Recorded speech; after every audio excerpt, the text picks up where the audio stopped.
Message à ceux qui prétendent fêter l'anniversaire du prophète alayhi salatu wassalam. Nous disons, est-ce que la meilleure des créatures sur la surface de la terre a fêté son propre anniversaire, Mohammed alayhi salatu wassalam?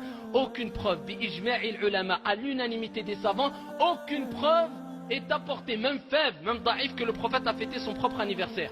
Certains vont dire, oui, mais c'était son anniversaire, donc peut-être qu'il n'a pas voulu. Khalas, on passe aux compagnons. Abu Bakr, la meilleure des créatures à l'unanimité des savants sur la surface de la terre après les envoyés et les prophètes, et après bien sûr Mohammed alayhi salatu wassalam, c'est Abu Bakr. Abu Bakr, pendant son règne, alors qu'il avait le khilafa, est-ce qu'il a fêté une fois l'anniversaire du prophète? Jamais, à l'unanimité des savants. Omar, ensuite Omar, Amir al-Mu'minin, est venu. Est-ce qu'il l'a fait? Il l'a jamais fait. Uthman, il l'a jamais fait. Ali, il l'a jamais fait. Hassan, pendant 6 mois, il l'a jamais fait. Muawiyah, qui est venu après, qui a pris le khilafa, jamais fait. Bi-ijma'il ulama, à l'unanimité des savants. Continuons. Le siècle qui a suivi, l'autre siècle qui a suivi, il n'y a personne parmi les salaf, les ancêtres pieux, qui ont fêté l'anniversaire du prophète alayhi salatu wassalam. Lakin, qui a fêté l'anniversaire du prophète? Qui a ramené cette innovation? Ça, c'est un message encore à ceux qui disent j'aime le prophète, je suis sa sunna. Bah, sache que tu es en train de suivre, car la sunna, l'uratan, au point de vue de la langue, ça veut dire faire ou plutôt suivre un chemin. Suivre un chemin, tu as suivi le chemin de qui? Des chiites, qui se sont attribués cette appellation, les Fatimides, wal'iyadu billah, ces chiites qui parmi eux insultent la mère des croyants, Aïcha radiyallahu anha wa ardaha at-tahira, la mère du prophète alayhi salatu wassalam. Toi qui prétends aimer le prophète, tu suis leur voie. Pourquoi?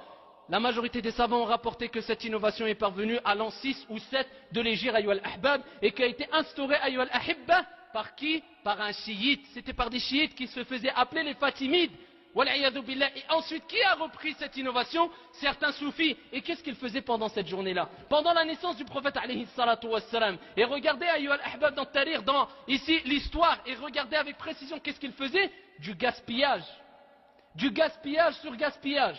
Ils ramenaient des chanteuses et des chanteurs, des groupes de musique. Et les soufis ont repris cette innovation jusqu'au jour d'aujourd'hui. Ceux qui prétendent aimer le prophète alayhi salatu wassalam dansent dans des mosquées, parmi eux les soufis wal'iyadu billah. Au nom de quoi? L'amour du prophète alayhi salatu wassalam. Quel amour ayyuha al-ahbab, quel amour, quelle preuve vous avez pour dire que le prophète l'a fait? Et quelle preuve vous avez pour dire que ce n'est pas les chiites qui ont innové cette chose-là? Personne ne vous dira le contraire. Certains vont dire oui, mais on a entendu un savant. Ya akhi al-habib, même si tu me dis 10 savants, moi je te dis Allah a dit, le prophète alayhi salatu wassalam a dit, Allah t'a donné une raison. La majorité ayyuha al-ahbab, ils ont tous condamné cette fête qui fait partie des innovations. Toi tu me dis oui, mais j'ai entendu. Ya akhi al-habib, le prophète alayhi salatu wassalam, il dit dans Sahih, ici, délaisse ce qui cause en toi ou provoque en toi le doute pour ce qui ne provoque en toi aucun doute. Troisième des choses, et continuons ayyuha al-ahbab.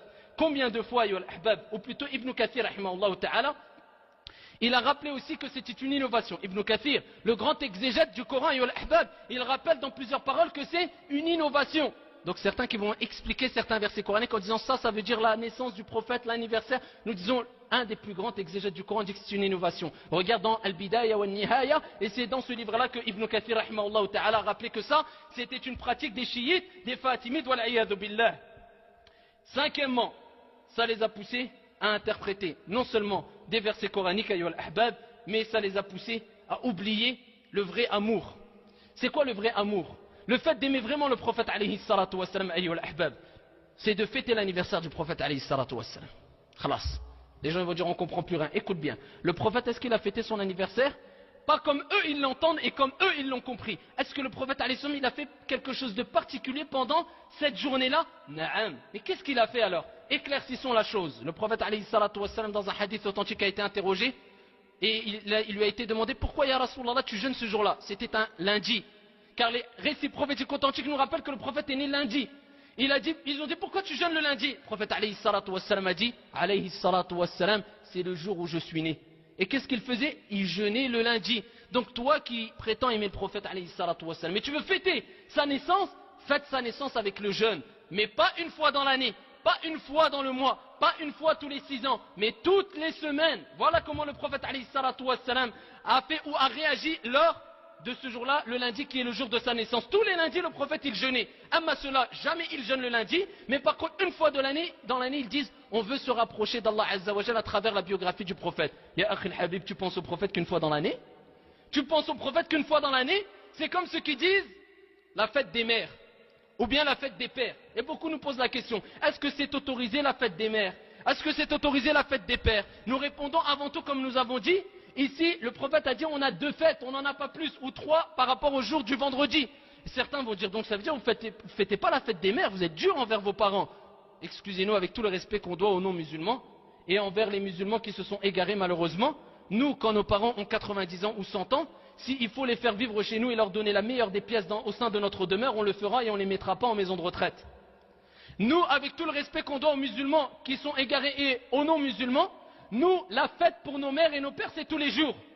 La fête pour nos mères et nos pères, c'est tous les jours. Et on ne pense pas à notre mère avec un bouquet